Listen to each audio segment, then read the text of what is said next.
Hello everyone, I'm really glad to be here and share this success story from Cabo Pulmo Biosphere Reserve.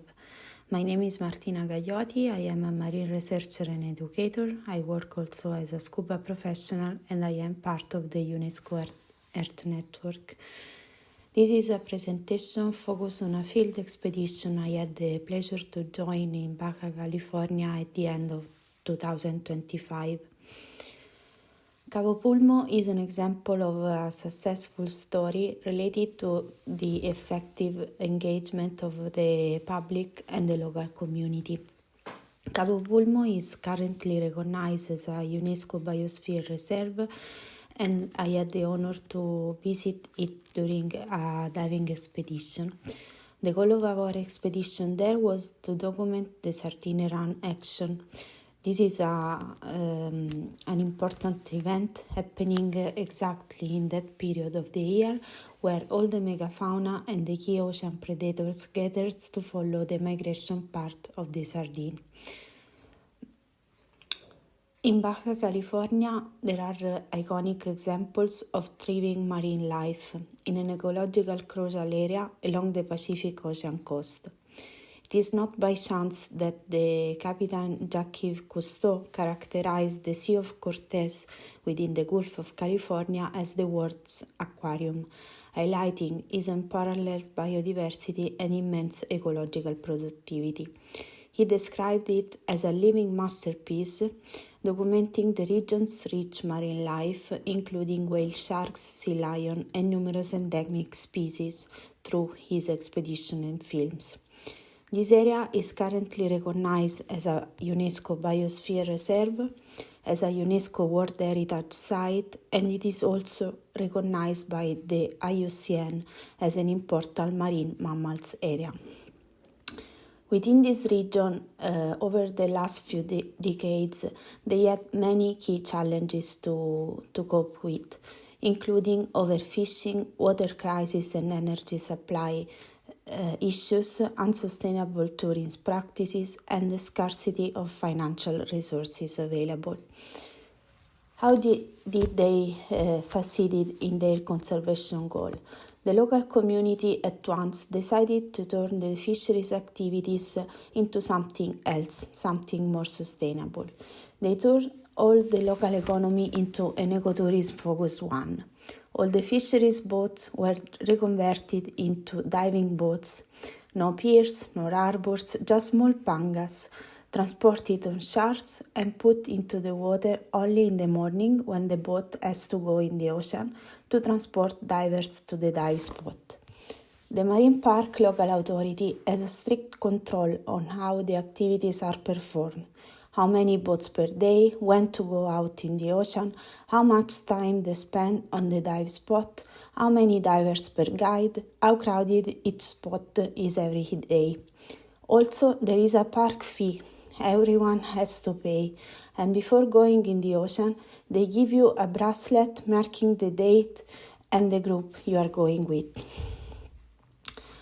Among the key achievements that we had the opportunity to see during our period there are the clear fish stocks recovery.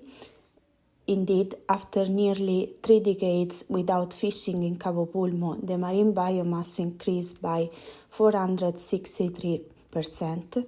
The diving activity sustainability, indeed the dive guides are all local and are all dives compliant with the park regulations. The maximum number of divers, the dive time, the dive spots used, and the authorized boats are strictly regulated. Also, we had the chance to testify how the coastal community development happened. All the people engaged in the diving or tourism-related activities indeed are locals. The majority of food served is local, and there are no big hotels or resorts all around. The landscape is indeed well preserved. Among the main lessons learned from this case study, there is of course, the importance of the local ecological knowledge and the opportunity to observe the local biodiversity and ecosystem, detecting often even new species and new migratory pathways. The local community engagement is essential to detect changes over time. Also, the commitment of local people can strengthen the sense of belonging to their home place, facilitating the conservation and environmental protection processes. The example of Cabo Pulmo is crucial to understand how a proactive attitude to marine conservation can help in turning declining environmental conditions into an example of sustainable development and management acted at local level, strengthening the effectiveness of designated areas and national parks, turning them from paper parks into effective laboratories for SDGs development and achievement. Once back from the expedition, I was still inspired by the astonishing nature and emotional ocean encounters we had during the expeditions. So I decided to spend my Christmas break drawing some watercolors, fixing my memories and shaping a new educational resource inspired on this conservation successful story. With all this in mind, I created an interactive book. Here you can see the cover page and the most intriguing part, which is the inclusion of some videos and audios that makes this resource even more interactive. The book was written, of course, in Italian, since I am an Italian native speaker, but afterwards I decided to translate it even in other 4 European languages, including Spanish, German, and French, and of course English. The book was afterwards disseminated. In particular, it was conceived as an ocean literacy and dissemination resource.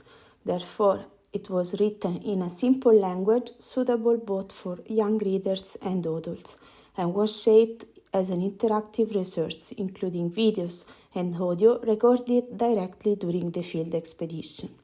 The book, as I said, was translated, and then it was disseminated in formal and informal contexts, targeting different target audience. First of all, I target the general audience. I am native from the Circeo Man Biosphere Reserve, so it was the first place where I disseminated this in my hometown area. I printed some hard copies locally and I spread the word on this job among peers and local people and of course friends. I target also the local authorities, sending a copy also to the mayor of one of the municipalities within my home place Biosphere Reserve. I engaged some local enterprises and inhabitants, donating some copies to the employees of a sports center within the Biosphere Reserve I was born in and where I am used to train during the winter time. Also, I joined some water sports fairs, both in Italy and in Germany. Recently, I joined the Love Your Ocean initiative within the booth in Düsseldorf in Germany. And there I joined also the main stage called the Water Pixel stage. On February, I will be in Bologna at the 31st edition of the Eudi Show, which is another important water sports fair. Being a member of the MC network, so being a marine science educator, I share this research even with my peers and with some students, including those from the Penne Amiche della Scienza, which is a project developed in Italy, and to the children from the informal Ocean Literacy Center I co-founded within a previous UN Decade Action in Kenya. Here you can find some additional references from scientific literature on this Cabo Pulmo Biosphere Reserve, and I hope you will enjoy to discover more looking at this link on the YouTube channel I created to support the interactive part of these resources.